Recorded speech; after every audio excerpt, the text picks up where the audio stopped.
అసలెందుకు ఎందుకురా ఆ తెలియని నాడు ఈ జీవితము ఎందుకు ఎందుకురా అసలెందుకు ఎందుకురా తల్లులు ఎవ్వరురా ఈ పిల్లలు ఎవ్వరురా తల్లులు ఎవ్వరురా ఈ పిల్లలు ఎవ్వరురా అన్నలు ఎవ్వరురా ఈ అక్కలు ఎవ్వరురా అన్నలు ఎవ్వరండి ఈ అక్కలు ఎవ్వరురా నీ వెళ్ళే నాడు నీతో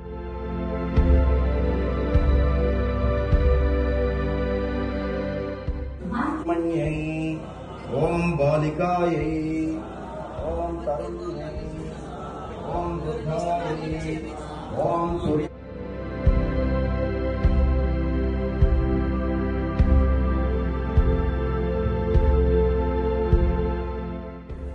ఈ మైకుకు పదలక్షణం లేదు.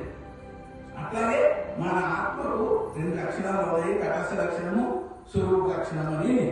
తటస్థ లక్షణం అంటే ఏమిటంటే యావత్కాల పర్యంతం లక్ష్యం భవతి తావత్కాల పర్యంతం లక్షణం నభవతి కింటు కార్యనిర్దేశం కింటు లక్ష్య నిర్దేశం కరోతి సైవ తటస్థ లక్షణము అని ఇటువంటి శబ్దాలు ఉండాలి. వేదాంతం మా స్వామివారు చెప్పేవారు వేదాంతం అర్థమైనా అర్థం అవ్వకపోయినా సరే ఆ శబ్దాలు వింటే పుణ్యం వస్తుంది. ఆ శబ్దాలు వింటే పుణ్యం వస్తుంది. ఎందుకు పుణ్యం వస్తుంది అంటే అది వేదాంతం అంటే భగవంతుడి గురించి భగవత్ శబ్దాలే అన్నమాట. మనకు అర్థమైనా అర్థం అవ్వకపోయినా పుణ్యం మాత్రం తప్పకుండా వస్తుంది.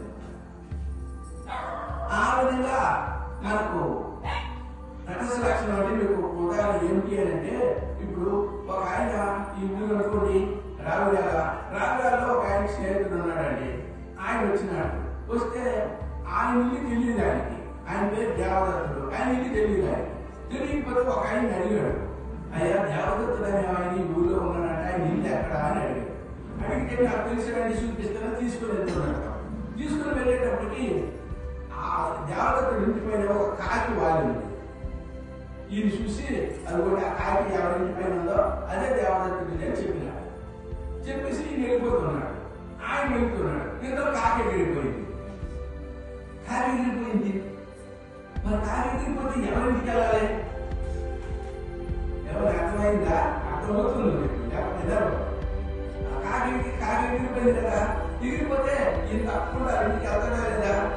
ఎందుకు ఆ కాకి కూర ఏం చేసినాడంటే ఆ దేవదత్తుడు తెలుసుకున్నాడు. కాకి లేకపోయినా సరే దేవదత్తుడి ఇంటికి వెళ్తాడన్నమాట. అట్లా చెప్పేటటువంటి లక్షణాన్ని ఏమంటారు అంటే తటస్థ లక్షణము అంటారు. తటస్థ లక్షణం అంటే ఆ సమయం చెప్పిన సమయంలోనే కాకి ఉంది. కాకపోయినా సరే ఇల్లు మాత్రం తెలుసుకున్నాడు. అట్లాగా మనం భగవంతుడు తెలుసుకునేటటువంటి లక్షణం తటస్థ లక్షణం అంటారు. మనది ఎట్లా స్వామి అని అంటే అది మరి మనకు ఎట్లా తెలుస్తుంది అంటే ఈ సృష్టిని పెట్టి ఈ సృష్టికి కర్త ఏదో వాయమాని భూతాన్ని జయంతి చేతాన్ని జీవంతి ప్రేరంత విశ్రమించంతి తద్విజిజ్ఞాసస్వాత బ్రహ్మేతి. ఇది తటస్థ లక్షణం అన్నమాట. ఏమిటి దాని అర్థం ఏమిటి అంటే ఏ భగవంతుడి చేత ఈ సృష్టి అంతా కూడా జరిగింది. ఈ సృష్టి అంతా ఎవరి వల్ల జరిగిందండి? మన వల్ల జరిగిందా? పర్వతాలు ఈ ఆశ్రమం అయితే యోగానంద స్వామి గారు కట్టారండి. ఇప్పుడు మన పర్వతాలు ఉన్నాయి, నదులు ఉన్నాయి, సముద్రం ఉంది. ఇవన్నీ ఎవరు కట్టారు? ఈ సృష్టి అంతా కూడా భగవంతుడే నిర్మించినాడు. దీన్ని పోషించేవాడు ఎవరు?